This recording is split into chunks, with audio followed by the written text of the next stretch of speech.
Welcome to After Dark with Shawn Cornelius. I am the romantic, funny man, Shawn Cornelius. I got another fantastic show tonight.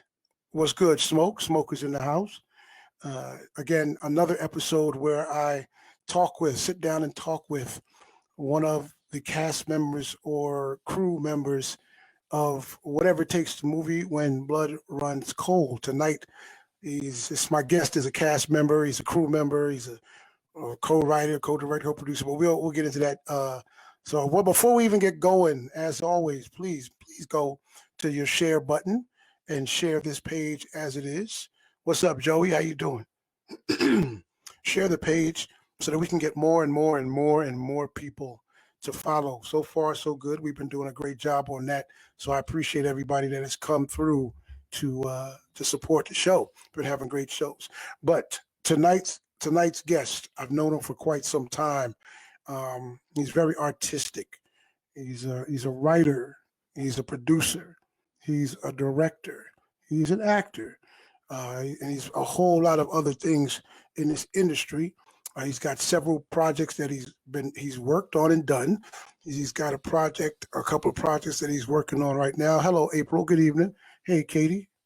So we're going to get into all of that and find out what's been going down, and also to find out about his unique story about this year.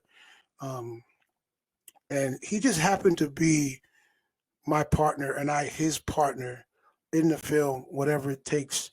The movie When Blood Runs Cold, but we'll get into that. Let me introduce you. So you guys, welcome to After Dark with Shawn Cornelius. My special guest tonight, Mr. Omar Detective Fish Moore. What's up, brother?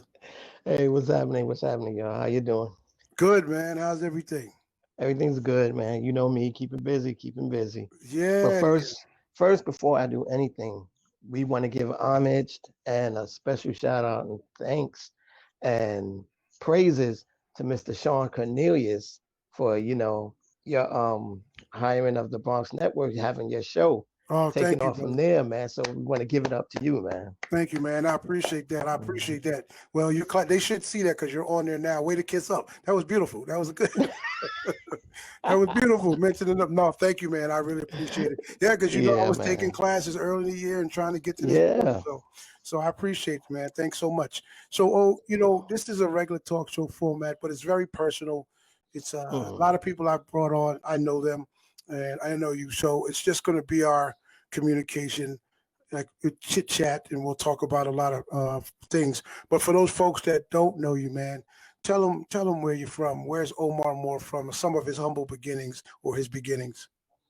Well, I was born in Brooklyn, New York, um, in Brownsville. Started out as a young man who was into sports, basketball, football, and I journeyed into participating and doing talent shows. And from there, I started my hand at a little bit of acting.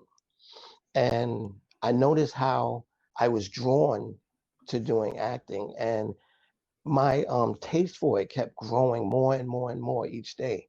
And my desire to learn more became really infectious. So not only as an actor, I decided I wanted to write because I started out writing Okay. poems and stuff like that and doing little movies and stuff like that. When I grew up with one of your guests, Al Bynum, Mm-hmm. and Mm-hmm. some other friends and stuff. We used to act out everything from karate movies to, other things like that. And, I used to watch other people's performances and, their productions and stuff. And I was telling myself, hey, I can do that too. You know what? Why don't I try my hand at it? Right. So, you know, uh, as far as the acting aspect, I started with a lady named Nellie King. Me and Al actually started in one of her productions called Lord Just One More Chance. Okay. And, you know, I saw the excitement in myself for being on stage. And that told me that, this was for me. Right. You just get one of those feelings, whether it's sports, entertainment, whatever you do, you kind of know that's something that you crave for, that's your passion. And I knew that from that moment on, that's what I wanted to do. Okay. So from there, I just started to writing my own productions, and I was like, I said, oh, I wonder what this would be like, if I did my own. And little did I know how much work was going to go into it Yes, sir. in doing my own. But you know what? As much work as went into it, it was a great, fulfilling desire that was fed. And those who are actors and directors know what I'm talking about. You know that when you're on that platform, that this is something that, no matter how much work goes into it, you crave it and you want more and you want more and you want more. Right, right. So basically, though, so it was theater that you started out doing that pretty much fueled you to get into the entertainment thing. Oh yeah, absolutely. It was theater, which I'm glad that it was theater, because as you can see, actors like to go back to theater to Yes. fine tune their craft Hmm. when they haven't done it in a while. Because with theater, it's so much, you know, right on point material, because you don't get to cut and go back and edit and all those things. Right. Whatever you do on stage is what people are going to see on stage. Yeah, that's So it. I think that helped going forward because of the theater background, and it helped me, you know, to fine tune my craft. Well, who were some of your early inspirations, man, as far as writing and things around you? Because we all that are creative, that are writers on that level, we're inspired by life, period. But we see things, we hear things. Who were some of your inspirations? Well, first and foremost, it was my mother. My mother was a huge writer. She used to write stuff all the time and have me read it back, and tell me if I liked it. She used to do poems, she used to do short stories and things that, she would experience. My Aunt Shirley, she was another one who was a writer. And the funniest thing, she was more into like horror and other things. So I got to Okay. experience a little bit of both sides, with that. All right. So, what was the first thing that you wrote that you just knew was good? Now, you said something about the first project you did or had, but what was the first thing you wrote that you felt like, okay, maybe I do have a little something? Well, that's easy. That was Mr. Nichols' Unisex Shop. And Okay. I knew I had something from the response that we got from it. It was like the funniest thing that we wrote. And I have to tell you, I think we did that about 25 years ago, to be honest with you. Wow. All right. It was about 25 years ago. And I still have people ask me, oh, are you ever going to put that back up again? Or are you ever going to do that as a film? Or are you going to do something with it? Because it was hilarious. It was, I mean, not just because it was my project, Right. Right. but I have to tell you, it was hilarious. And one of the funniest characters was Pops, played by Al Bynum. Okay. Shout Um, out to Al. there was Tanisha, Terry Khan. Hmm. They played the girls in the shop. Shay Shockley. I mean, we had a very diverse cast. We had little kids, and my godson. Shout out to Quan. My godson played it in there, and it was such a great experience seeing all these people on stage for your first performance, which nobody knows that I was terrified because, you know, I was like, oh my God, I got all these people up here and I have to direct them to do this and to do that. Uh, I have to give another shout out to Tyreek, who I had brought in he had actually came in to help me with the production, and Okay. he actually wound up playing a part, which Oh, he all was right. very funny at. Okay. So, it was a real a learning experience when we first did that, and it will always be like my baby, my first, because of the fact. Yeah. Yeah. It sounds like you Mm. surround yourself with with other actors? Because I know just about everybody you called out, and they're very talented in their own way. So obviously, coming from a theater background myself, I understand how it is when you get that first thing, and you moved on. And then what was your next project after? Mr. Nichols, the next couple of projects after. Let's see. Next was "Don't Turn Your Back on the Ones You Love," which was a gospel play that it was really deep, and we actually did something that not only transcend as a performance, it touched people in a spiritual way. Not only just with that, we created scenes that people hadn't seen in theater at that time. Like Okay. we had a reverse scene that we did that people were flipping after the show. They were coming back and they were like, yo, I never seen that before in Right. a theater production. And the messages that was delivered in there, there was some real stuff about friendship and about trust and relationships and all these different messages that really hit home with a lot of people. And we had people that left out of there that had connected with people they haven't talked to in a long time. We had family members that haven't spoke to each other in a while that left there, was saying that, they had to contact their sisters and, Yeah. this person and that person. So that left a really humbling, deep, emotional, feeling for me from that Yeah. production. Cool, cool. Then we move forward. You did a couple of more things as far as theater is concerned. Met some people, got some more Hmm. folks involved with some of the stuff you did, and and Yes. and then you jumped in. I'm gonna save that the last two for towards the end of the first half. But what has the game taught you from when you first started it to now, man?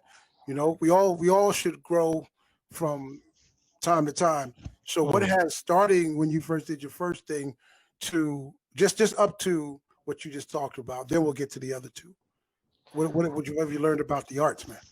I would say growth, and being able to learn from mistakes that you make. You know, in the beginning, when you're doing this, sometimes, you do things a certain way and you think you're doing it the right way. And, you know, when people come and they talk to you and tell you, you know, you have to grow from mistakes that you made. And with going forward, it's about what you input into the craft of what you do. You want to each production, you want to show some kind of growth. And that's what's very important because if you're still doing it the same way, you're never going to grow anywhere. You're going to stay right there. Right, And right. with with each production, I kept showing growth in it. There were some things along the way that I didn't get correct.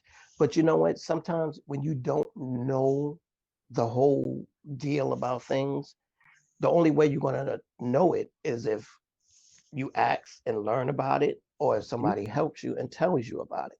Because, like I said, there's a lot of things that sometimes you sit there and you think you're doing the right thing, and unless somebody tells you, or somebody be real with you and in your ear and say, yo, got to do X, Y, and Z a little bit better or whatever. Mhm. That's the only way that you can grow from that. Yeah. So let me ask you this, man. So let's fast forward a little because this part is all about what your projects and the love that you have for theater and the game. Um, you did a musical. Mm, You did a musical called Back in the Days. I'm familiar with it a little bit. Uh, a little bit. yeah, just a touch. And it was your first musical. Mm, Tell the people, since I know the backstory, what was the inspiration for you to do your first musical? well, those who don't know me, my mother passed about 8 years ago. And one of the things that my mother enjoyed so much was music from the 50s. And she enjoyed that cotton club feel, the swing dancing and the music, the singing and all that. and I didn't get a chance to do it before she passed. So Right, I wanted to show homage to her by putting this performance on. right. And, Yes. I wanted to dedicate in her memory something that I knew she enjoyed so much. And I have to say that I I was so deeply touched and, removed from how well the performance took off and was performed with everything. And special shout out to you, Shawn, man. I mean, you wrote some of the original songs in there that went it went over so well, and we had so much fun doing it, especially playing our characters. For you guys who don't know, that was Sonny the bartender there, Yeah. who we really hit it off in that performance. Yeah, I mean, it was an appreciation. I know that was hard, doing especially a musical because it's not just like Yes. doing a play where it's just lines and blocking and this. The musical is music and blocking and dances and the acting and this and that. Um, what did you learn from that experience? Because you said every experience you're supposed to learn something. What did you learn Right. from the back in the days experience? Ooh, back in the days was another experience that I learned that once again, a lot of hard work went into it. And, with each project that you do, there's a level of commitment and work that you have to put in, Hmm. and communication as well as talking to people who you're working with, because there's nothing like doing something and you're on one page and somebody else is on another page, and it shows in your work. So one thing that I had to learn quickly, because like you said, it was my first musical, Hmm. you know, um, it was mostly the communication and being on the same page with everybody and getting everybody on that same page to make it work. And once we did, it turned out beautiful. Yeah, yeah, I gotta tell you, it was awesome. It was awesome, man. And just giving shout out to Travis Milner, Traviso, Yes, who also Travis. helped produce the songs that we put in there, and the cast and the crew. It was really, Hmm. put together a team effort, and it was like so. I heard a little birdie tell me that you did this other small project after you did back in the days. Speaking of first, Mm. that you did this small project. Let me see. Something itching my chest here. You did Mm. a very small I project. know. Something itching my chest Yeah, too. you Oh, did a small project last year, oh, a film, I believe. yeah. Oh, yeah. Yeah. I almost forgot about What that. was You what was the name of that film that you did last year? Um, Let me see if I can remember correctly. Well, yeah, we don't have a lot of time, so I think you had to get it. Yeah, I, I think it was called Whatever It Takes When I, Blood Runs Cold. that's what it is. Whatever it takes to move it when blood runs cold. Yes, yes, Now yes, I yes. heard now not just a film, but it's an award winning film. Stop the presses. Yes, What? I heard about it being. I don't know who told me, but I heard it won Best Underground Urban Underground at the People's Uh, Film Festival this year. that's what I'm Listen, man, how did you get it? congratulations. Yeah, listen. All right, enough foolishness. Enough foolishness. Uh, we co-wrote the screenplay together. It was my first feature film. It was your first feature film. We were just coming off of Back in the Days. We spent Mhm. all of that last year, literally all of last year, putting that project together with the fantastic cast and the fantastic crew that we had and all the supporters. I know what I learned. Mhm. It was some good, some bads, and some uglies. But it all made for a good mix. We had a wonderful group of people. Um, Man, what was it like for you for that first doing your Whew. first screenplay, your first feature film? I'm gonna be honest. I was scared out of my damn mind because, I mean, as much as I enjoyed it, I had no one could prepare me for what was really entailed into doing a film. And there's so much that goes into making a movie. And I'm gonna tell you, if you're not prepared for it, you're gonna find out very quickly. Yeah. Yeah. And I'm telling you, there's gonna be good days on set, and there's gonna be bad days. There's gonna be times when you're gonna have words and this and that. But you know what? It's just when you're doing a film, you have to become like a family, and you can't take it personal. You just have to be willing to be open and listen. Hmm. Hmm. And honestly, again, we couldn't have done it without the cast and crew that we had. Absolutely, We couldn't have man. had the good days. We couldn't have had the bad days. We couldn't have had the frustrating days. So it all fits in the mix. And who did you play in that film, brother? I played Detective Fishburne in that film. Ooh, Yes, he okay. was a character who, he was a little feisty, and he was always looking to get into some kind of trouble. And then, his partner who, kind of kept him under wraps because I tell you, that character Fishburne, he was a little hothead, man. Yeah, he was. He was off the chain.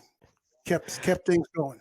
But I want to tell Hmm. you honestly, when I go back and I look at the movie today, Hmm. and we've had our talks about the acting and stuff behind the scenes and everything. I told you, I remember sitting down, we talked that one day, and we was like, "Yo, so you got to turn it up. We got to turn it Yeah, up." But I go back, yeah, and all honesty, I applaud you. Through the movie, your scenes, the acting, the chemistry. We pulled it off. So it's really congratulations, one, for doing finishing the film. That's one, and yeah. two, for the win in the film festival. And shameless plug, it's available now on DVD. So That's right. You can get it's it now for the.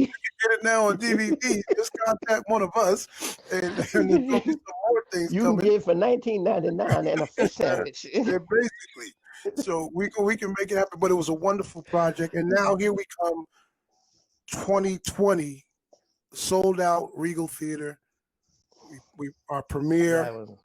and I got to mention that. Thank you to Regal Theater out there for housing us and having us. And then again, everybody who chipped in and did things. Denise, the Georgia, she helped us with the style because we Yes, rode the indeed. after party in style and limos and things, which it's all a part of the fun of the night. So we enjoyed it like kids.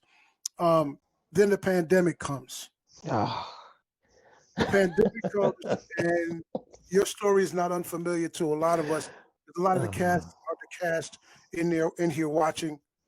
Um, Share quickly, or we'll take a break in a few minutes.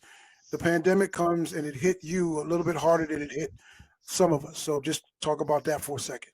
Yeah, the pandemic, it really hit home because, I caught it, and what happened was I wound up having to be hospitalized for 6 days. And even till today, I only remember the second 3 days that I was in there. And it was bad because my doctor, when I got out, he told me, he said that my body had filled with fluids and I was drowning in my own fluids. Mm, So I mm, was losing consciousness, and you know, they had to give me like 3 or 4 dialysis when I was in the hospital because my kidneys were really bad. And I had to just pray to God that that I pulled through it. I was terrified that they were going to put me on one of those machines, mm, but I went to a very good hospital, and they fought for me, man. And the funniest thing, I swear to you not, the day that I opened my eyes, the nurse said to me, she said, somebody was fighting for you. And mm, I said, what is today? And she said, May 6th. I said, today is my mother's birthday. mm. She said, your mother was fighting for you. Yeah, yeah, So from that experience, man, I tell you, I don't take anything for granted now. I, feel like God gave me another chance, and I have been just hard body at everything I've been doing lately. yeah. Well, God bless, man. And it was you. There were several other cast members that had it. Al has been on the show. He's talked about it, and Hmm. speaking with the young lady soon who also had it. and she came through it, and it's just still rampant and running around. And I Yeah. always say it at the end of the show, but I'm gonna say it again now and just put the message out there because we got to continue to be protective of one another and protective of yourself. This thing is not a joke, and to sit and talk with people who have gone through it, and made it through by the grace of God. It's something that you really do have to take seriously. And again, God bless, man. Um, Thank you. Captain Lombardo says Bacon Fishburne back to work. He's over there on he's on the thing there. Vince Edgehill says 2 legends, 100. Uh, there's Shout a out lot. Vince. There's a lot of stuff going on over there. Now you in the next 3 minutes, it's gonna have to be the speed round. You're doing stuff now. You're working on stuff now. What are you working on? Whew. Let's see. I'm doing a thriller suspense movie called Web of Lies. We're almost finished that. We're wrapping that up. Hopefully, because of the pandemic, slowed everything down. But we're hoping in January that we can finish filming that. Shout out to JV and Albania and Chanel Jenkins, who's starring in that film. Mhm. We also have a documentary getting ready to be shot with full-figured models called Perfect Comes in All Sizes. Okay. We are moving that actually back to the spring because of the pandemic. So, we want to get that done. And we have actually, we're going to do Paper's getting started. And a surprise, we're doing Back in the Days as a movie. Okay. And That's heading amazing. that is going to be a friend of mine's, Tatanisha Pearson, who is going to be directing Good the choice. film. Yes. Very talented actress in her own right in that directing. That's fantastic. Is Sonny still in this? Is he in the movie? Sonny better be in the movie because Well, I'm just checking because I think Sonny left me a message. He said he heard but that you was doing it. So, well, that's great, man. yeah. That's great. That's fantastic. hmm So, man, you're doing a lot. Continue blessings on it. Um, in the last 2 minutes we got, what has this year done for you? How has it changed you? You said a few things. How has it changed you, and what did you really decide to do different? Now I said, you said you decided to take things a little bit more serious, take life and enjoy it. But what else can hmm you share with the people? Well, I have to say this year empowered me and it helped me to really be focused on the things that I wanted to do and to push hard to complete them all in the right way, taking the right path to do everything. Some things that, I lacked in the past, you know, I had to fix. And one of the things was, I had to I wanted to turn my company, which I did, to an LLC, and I got that off the ground. And one of the Okay. last things that I wanted to do that I've been holding back for a long time, in February I should be finished and my book should be out. I did a book because I'm gonna say because uh, it's called Jesus, don't tell me I don't went blank That's the here. name of your book. No, I'm having a senior moment. No, it's called She Belongs to Me. Okay. And it's something that I think a lot of men will relate to, that it's something that women go through, but they think men aren't sensitive and can understand certain things. But, reading Yeah. the book, you will find out, differently. I'm glad you mentioned men and women. This was a full first half. The second half, I'm not sure if you're familiar with the show. If you're not, just lie. Say yes.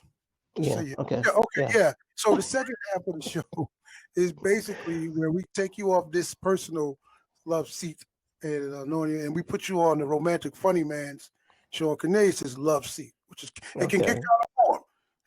I'm warning you right now. That's why I'm gonna take a break, give you a chance to breathe. All right. We're gonna talk about love. We're gonna talk about hmm romance, relationships, intimacy, all that good stuff, and find out your opinions. You cool? Yeah. All right, well, cool. Stay right there. Listen, y'all, thank you for tuning in. We're going to take a quick break, come back with more Omar Moore on After Dark with Shawn Cornelius.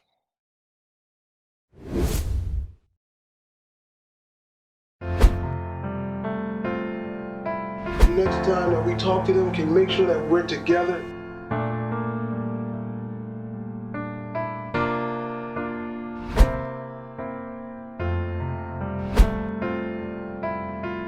Pastor, I just want to say the devil is a liar.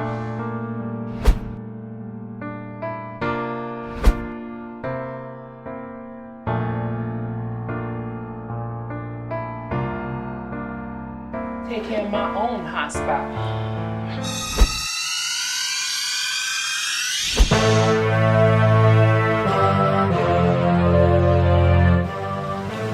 I don't ever want to see your black ass again.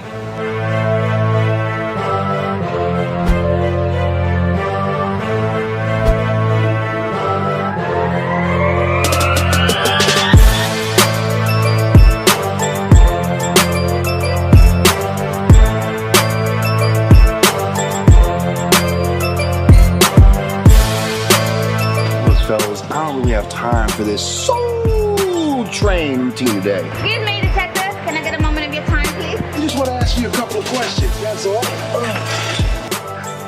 So,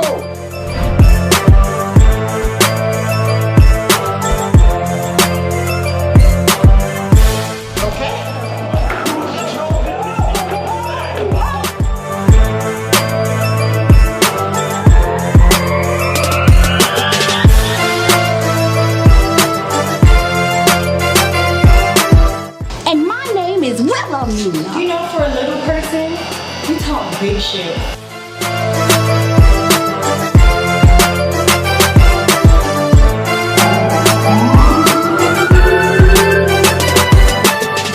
Sorry for any inconvenience this might have caused.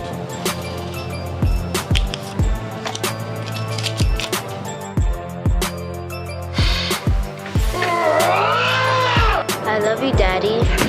sit the fuck down. What the You guys can move down just here. to the Just side.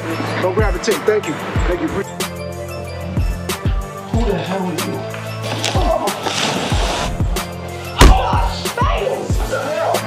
I'm not dressed for it.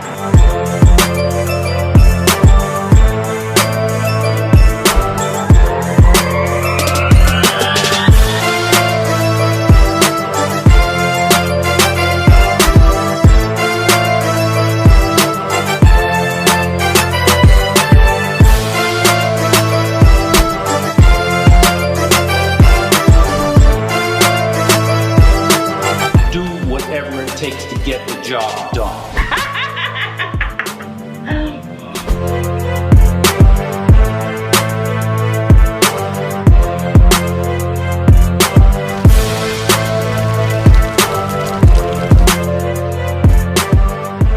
All right, Joe. Welcome back to the show. Omar, he's not scared. He's still sitting there, and we'll see what happens by the time the show ends. Yeah, and they know what's going on because look at the comment. Here we go. They know what's happening. Here we go. Going down. All right. So I'm gonna treat you just like I treat everybody else on the show. No special treatment, no soft questions, nothing extra to hurt your feelings. First question. What's your definition of love and why is it important to you? What's your definition of love and why is it important to you? Definition of love is having a counterpart who shares the good, the bad, the ugly, and the fun of everything together. You're there for them when they're weak. You're good for them when they're strong. You're good for them when they're down, and you're good for them when they're up. It's very important to me because you need that strength to do and succeed in life. A lot of people want to say that love doesn't exist anymore and it's basically, a feeling. But that feeling is a feeling that you can, let me see, I'm trying to look for the right word here, cement into your heart, which can help you build and grow. All right. So why is that important to you? Well, it's important to me because it helps me to succeed in a lot of things that I do. It gives me strength and things that I try to, conquer or to build with because you need that love to be your backbone, to be, like I said, your strength. And there's a lot of times that you do things in life and you're not sure, or you need to hear things a certain way, and that love comes from that. It's not there to hurt you. It's because that person loves you, is why they explain things a certain way to you, and that's what helps you grow. All right. Okay. Next big important, very big and important word, romance. What is your definition of romance, and why is that important to you? Romance. Okay.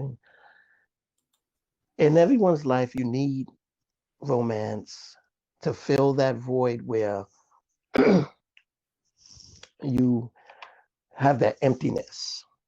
Romance is there for you to keep you from loneliness and to have something to share with someone.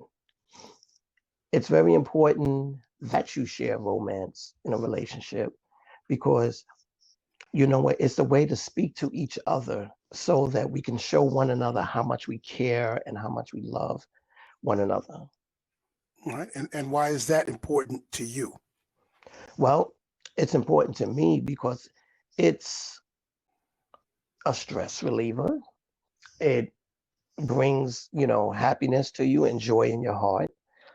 It helps you to understand one another and how we feel for one another. And mostly, honestly, I have to say that it's a feeling that fills your heart and makes you become a person who is more, I can say, open. All right. You sound like you're giving these answers like you want to get on this side of the microphone. Yeah, actually, yeah. I'm trying. I almost cut you off just then. I almost muted your mic. So you trying to get on this side of the mic. All right. So on the level of that answer, on a scale of 1 to 10, how romantic is Omar Moore, and why? If you give whatever number you give me, the second part of it is what makes you give that number on a scale of 1 to 10. I would say an 8. And I would say an 8 only because of the fact that with me, I have thoughts of grandeur. I have lots of thoughts of things that I want to do. No big words. Just leave it. Keep it. Oh, none of those phrases. Go ahead. No, I have a lot of thoughts of things that I want to do and try to succeed in doing. But at the same time, because of work and a lot of things that I'm into, sometimes it plays into factor of what I'm able to do. So, we all want to travel. We all want to go out and take a person on the town and do this and do that and all. But at the same time, trying to juggle all that, and we're all getting older at the same time. So it kind of plays a little factor in it. That's why I would say an 8. All right. And the second part of that, what would tell? Why would you give yourself an 8? What have you done in your life, in your romantic life, that makes you say, I'm an 8? I've done a lot. Okay, well, you can just break it down. You don't have to give us all the extra ones. So just Yeah. one. You gotta keep it clean. You know what I mean? I would just say that, I love to travel. I love to travel and to pamper when we do go away to travel. Okay. All right. Give me 3 things that attract you to a woman. 3 things that attract you to a woman. Her eyes, her backside, and her smile. Okay. All right. So okay, physical things. Give me 3 things that are unattractive to you about women that are not appealing to you. A smoker, bad attitude, and let me see. Someone that foul language too much. I mean, a lot of cursing and stuff. Sailor, female sailor. Yeah. All right. Now be careful on this one. Okay. You can only take one of them away. Oh. Still have a successful relationship. All right, you can take one away and be safe. Mm-hmm. Respect, trust, or honesty. Which one goes? Mm. Oh, sheesh. Yeah. Respect, trust, and honesty. Wow. Well, well, if you don't have honesty, then you can't trust the person. Hey, this ain't And fast. This is oh, not Chinese river. Don't be doing it properly, man. all Like right, you take me. carrying All the right, and zero. Which one all would you right. take away? It's a judgment-free zone. It's just Oh, a question. okay. All right. I'll say the honesty. Okay. All right. You Hmm. take honesty. All right. Give me three, because I love the number three. Hmm. Three ingredients that you think are valuable to have a successful relationship, whether it's just a relationship, a marriage, whatever. Hmm. The three key ingredients you believe are important. Mm. Well, I would say laughter. I would say lovemaking, and I would say laughter, lovemaking, and respect. Okay. All right. All right. And I asked the young lady this question, so I'm gonna ask you the same question. Mm. If genie came, you tripped over a bottle, well, a beer bottle or Coke 45 or Hennessy bottle, whatever, and a genie came out of it. Mm. And you have one wish for a perfect relationship. What would you tell him to include in that relationship? You got one wish, but it could obviously include multiple things. But what's going to have you a perfect relationship? Mm.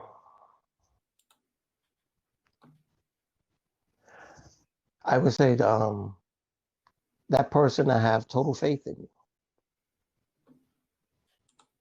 Okay. So okay, so you think, but didn't you? Okay, so but you took honesty out of your Hey, three. you told me to pick one, all right?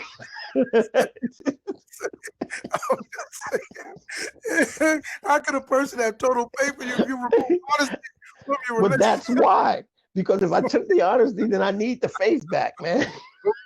It's your answer, brother. Okay, I was just wondering. I was just like, okay, no, it's cool.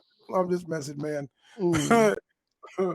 Oh God, I forgot to mention this. I want to talk about it for a couple of minutes, man, because you do more than just uh entertainment, and let's take a couple of minutes really quickly and talk about your other occupation, your main occupation. You work with children, Yeah. autistic children, and I think that's a beautiful thing. Again, I've done it. I've worked with, and I applaud you. You know what I mean? Anybody who's trying, especially now, this is a really really critical time to work with children. Tell them your history with working with kids.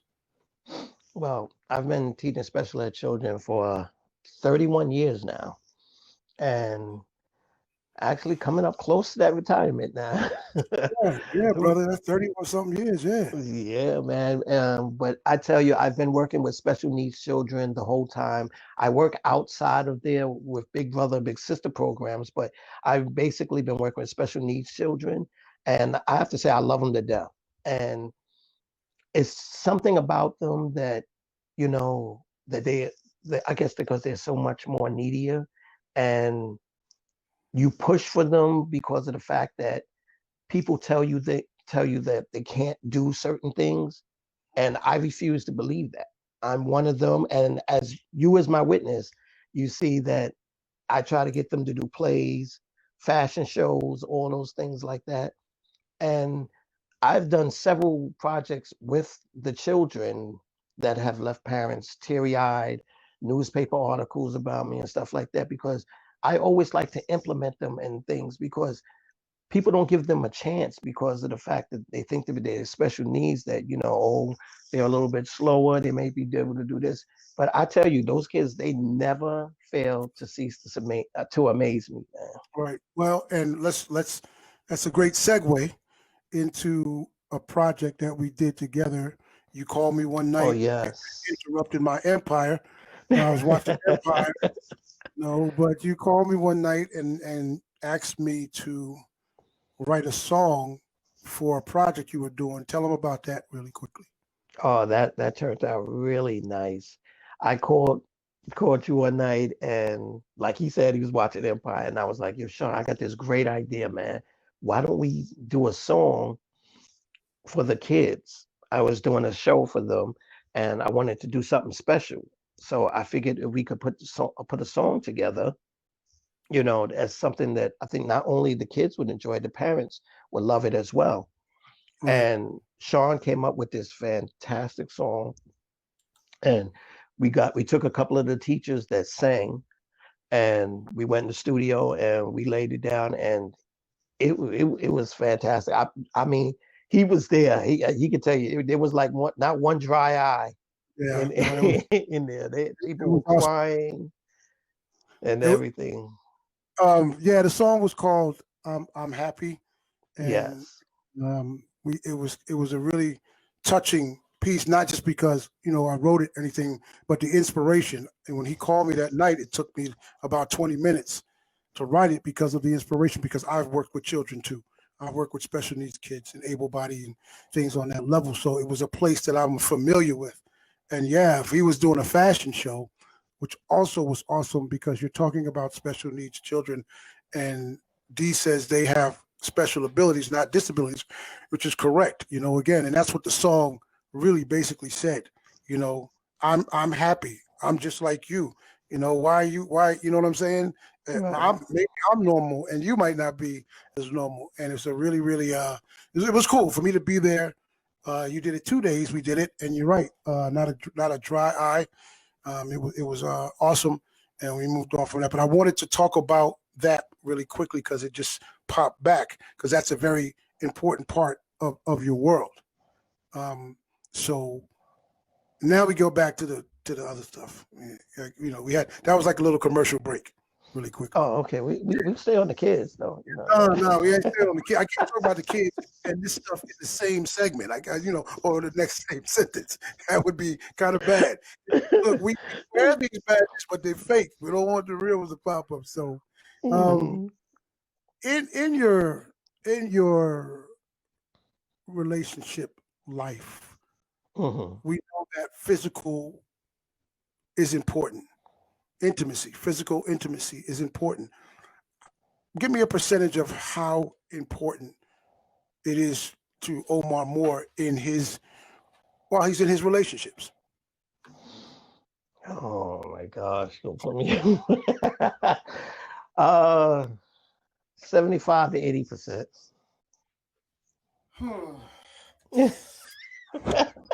You asked. Yeah.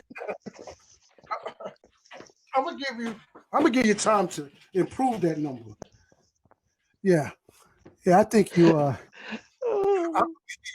believe I'm just messing with you. All right, 75, 80%.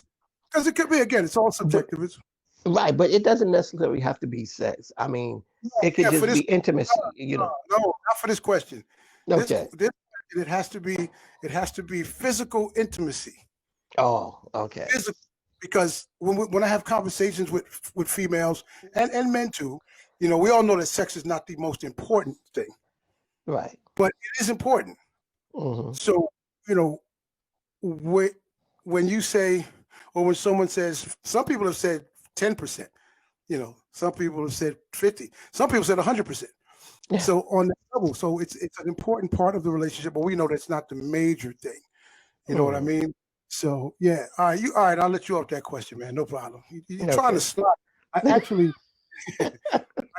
went and picked up this. I know there's a glare on it, but that's I'm happy. That's the CD. You want to hear something funny? I was listening to it earlier. I got it right here. The It's the CD. the See, CD go. Yep.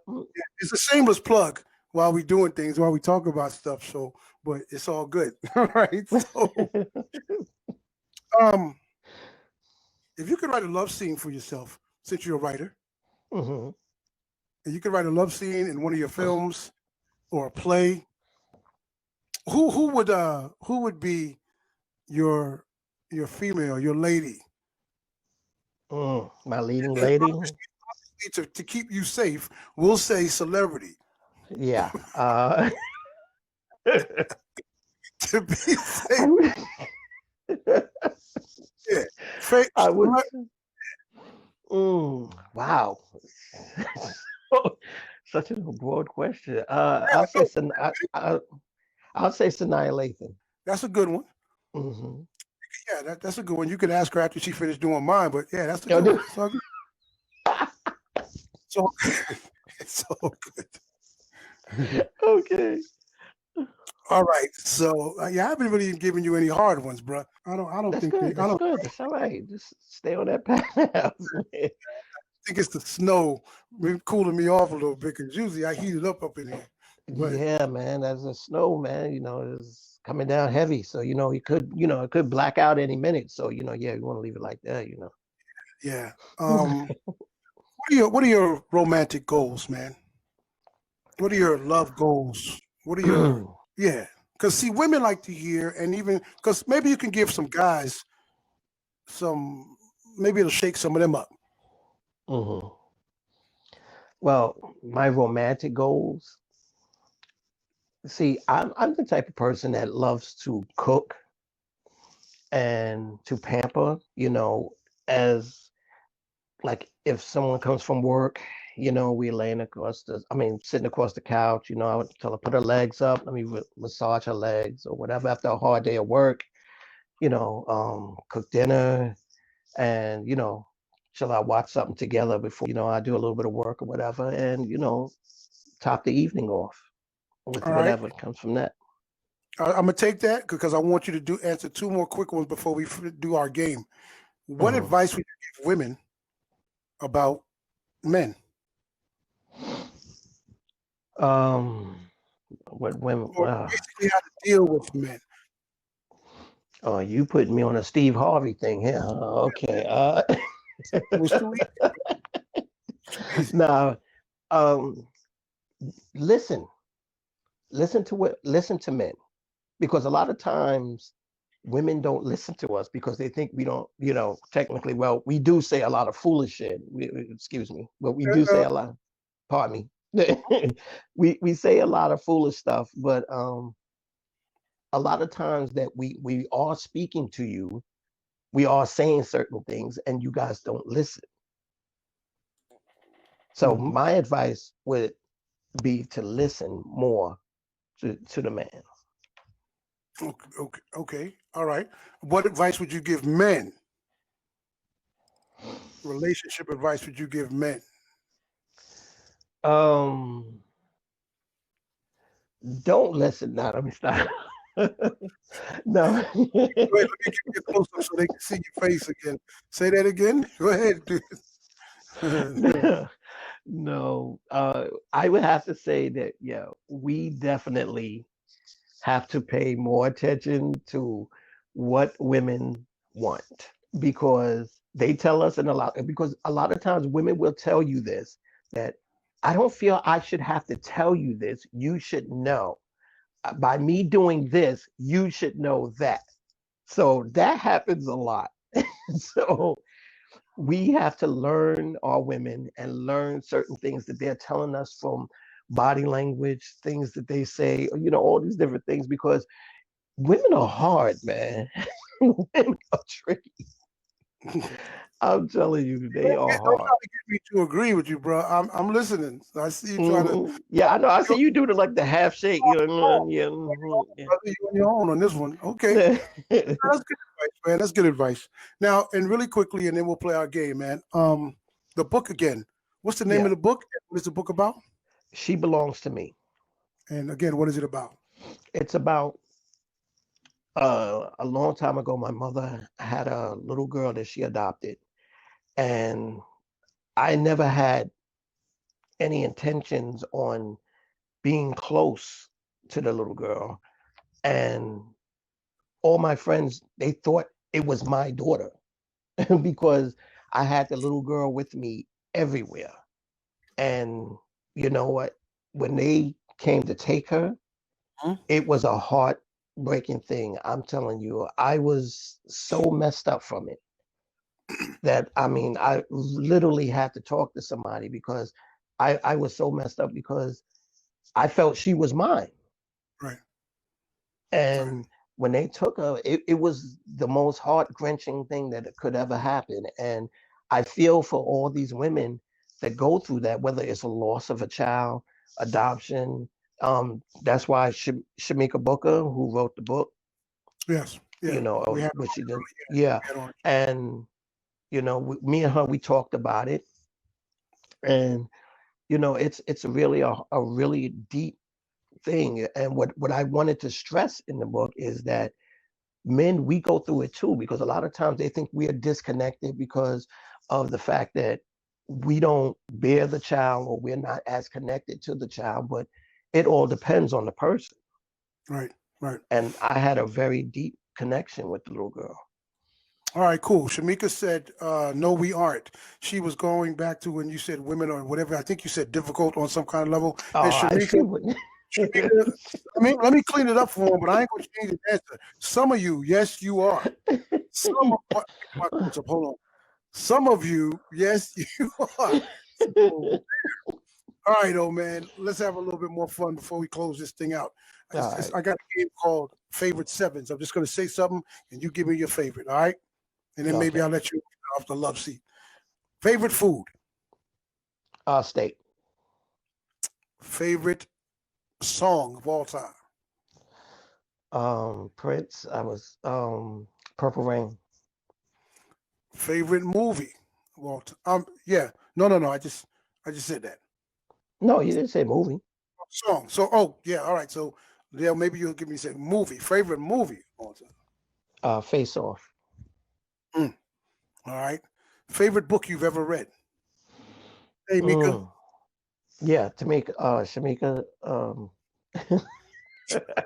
Said hush. And then I got another Mika that came in saying hello.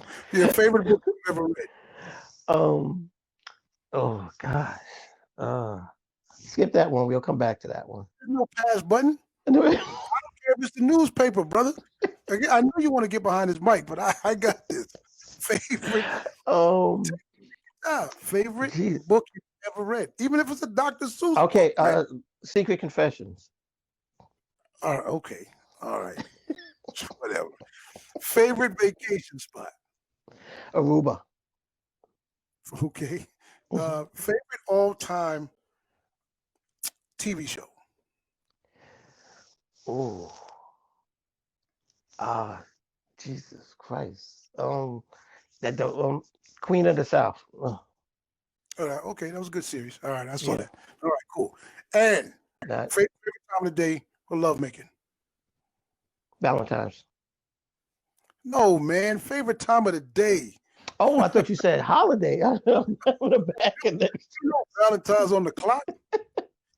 Night. Nighttime. All right. With that answer, Omar Moore, Detective Fishburne, you are now off Shawn Cornelius, the romantic funny man's love seat, and we're about to close out this interview. Thank you so much, brother. But before we close it out, man, tell the people where they can follow you, and then give them a little positive message if you can. You can follow me on Big O 768 at Instagram, More Than Music at Facebook, morethanmusicproductions.com, and yeah, that's it for right now. But a positive message: don't listen to anyone that ever tells you that you can't do something.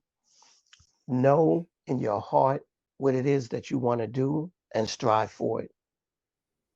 Cool.